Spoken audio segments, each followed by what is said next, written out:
Good morning students. आज की इस वीडियो में मैं आपको एनसीपी यानी कि नर्सिंग केयर प्लान बनाना सिखाऊंगा। और ये जो नर्सिंग केयर प्लान है वो फीवर पर यानी कि पायरेक्सिया पर है। तो देखिए, सबसे पहले आता है आपका असेसमेंट, फिर उसके बाद नर्सिंग डायग्नोसिस, उसके बाद गोल, फिर इंटरवेंशन, इम्प्लीमेंटेशन और लास्ट में आता है आपका एवेल्युएशन। असेसमेंट के अंतर्गत आपका subjective data and objective data आता है। सब्जेक्टिव डाटा वो होता है जो आपको पेशेंट बताता है। पेशेंट पहले आपको अपनी प्रॉब्लम बताएगा, उसको आप सब्जेक्ट डाटा के अंतर्गत कलेक्ट करोगे, फिर आप उस हिसाब से उसका ऑब्जेक्ट डाटा बनाओगे, इसको पेशेंट को कौन सी क्या बीमारी हो चुकी है। ये देखिए, आप पायरेक्सिया में आपका पेशेंट बताएगा सब्जेक्ट डाटा के अंतर्गत, the patient sees that his body has warm, यानी कि उसकी जो बॉडी है वो गर्म हो रही है और स्वेटिंग और वीकनेस वो फील कर रहा है। उस हिसाब से आप क्या कंक्लूजन निकालोगे कि पेशेंट हैज़ फीवर, यानी कि पेशेंट को फीवर हो चुका है। नर्सिंग डायग्नोसिस सेकंड नंबर पर जो आता है, इसके अंतर्गत आपको जो प्रॉब्लम हो चुकी है उसके बारे में लिखना है। Altered body temperature related to disease condition, यानी कि बॉडी का जो टेम्परेचर है वो बढ़ चुका है ड्यू टू डिजीज कंडीशन, यानी कि डिजीज कंडीशन के कारण जो बॉडी का टेम्परेचर है वो बढ़ चुका है, उसको आपको लिखना है। अब आता है आपका गोल।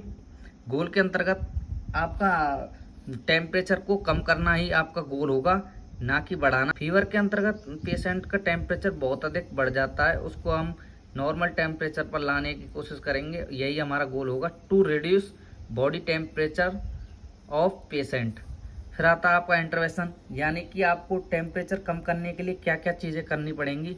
तो सबसे पहले हम करेंगे असेस द वाइटल साइन, फिर करेंगे प्रोवाइड कोल्ड स्पॉन्जिंग, फिर प्रोवाइड एक्स्ट्रा ब्लैंकेट, यानी कि पेशेंट को शिवरिंग से बचाने के लिए उसके लिए एक कंबल प्रदान करेंगे। Provide keep and calm environment, patient के लिए आपको शांत माहौल और क्लीन माहौल रखना है। फिर provide healthy diet to the patient, patient के लिए हेल्दी डाइट प्रदान करेंगे। Administer antipyretic medicine as prescribed doctor, यानी कि डॉक्टर के प्रिस्क्रिप्शन के अकॉर्डिंग जो उसको एंटीपायरेटिक ड्रग्स हैं वो दी जाएंगी। तो ये आपका इंटरवेंशन हो गया। इसके लिए आपको एक तरह से आपने इसकी प्लानिंग कर ली है, ठीक है ना। ये चीज़ें जो आपने देखी हैं वो उसकी प्लानिंग की है। आपको आपने उसके पेशेंट के ऊपर जो है उसका इम्प्लीमेंटेशन नहीं किया है। तो इम्प्लीमेंटेशन के अंतर्गत यही चीज़ें आती हैं सेम टू सेम, लेकिन उसमें क्या होता है, ये आप चीज़ें इम्प्लीमेंटेशन में कर चुके होते हो। असेस्ड समझने के लिए ये देखिए आप, असेस द वाइटल साइन, इसके लिए हमने प्लानिंग की वाइटल साइन को असेस करने के लिए, लेकिन इम्प्लीमेंटेशन के अंतर्गत हमने क्या किया है, असेस्ड, यानी कि हमने इसको असेस कर लिया है। इसमें प्लानिंग की थी कि हम करेंगे, लेकिन इसमें हमने असेस कर लिया है। Assessed the vital sign. Second number पर है प्रोवाइडेड कोल्ड स्पॉन्जिंग, इसमें हमने कोल्ड स्पॉन्जिंग दे दी है। प्रोवाइडेड एक्स्ट्रा ब्लैंकेट दे दिया है। Provided keep and calm environment, ये सब चीज़ हमने कर दी हैं। कीप काल्म एनवायरनमेंट जो है उसको पेशेंट के लिए हमने दे दिया है।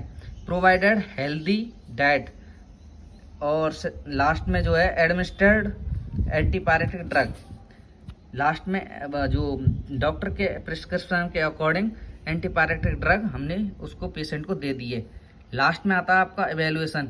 अब इन सब चीज़ों के बावजूद, इम्प्लीमेंटेशन इंटरवेंशन करने के बावजूद, पेशेंट को हम देखेंगे कि उसकी कंडीशन में सुधार आया है या नहीं आया है, इसको एवेलुएट करेंगे उसकी कंडीशन क्या है। और जितनी चीज़ें हमने ये की हैं उस हिसाब से हमें उम्मीद है कि जो पेशेंट है वो ठीक हो गया होगा। तो इस हिसाब से हम उसको लिखेंगे कि I evaluate that my patient feel better than before condition, यानी कि पेशेंट आपसे कहेगा कि मैं उस पहली वाली कंडीशन से अच्छा फील कर रहा हूँ। तो ये था आपका NCP on pyrexia. I hope कि ये आपको पसंद आया होगा। पसंद आया हो तो वीडियो को लाइक जरूर करना ना भूलें, और चैनल पर नए हो तो सब्सक्राइब करें, ठीक है ना। ऐसी वीडियोज मैं आपको डालता रहूँगा। Thank you so much.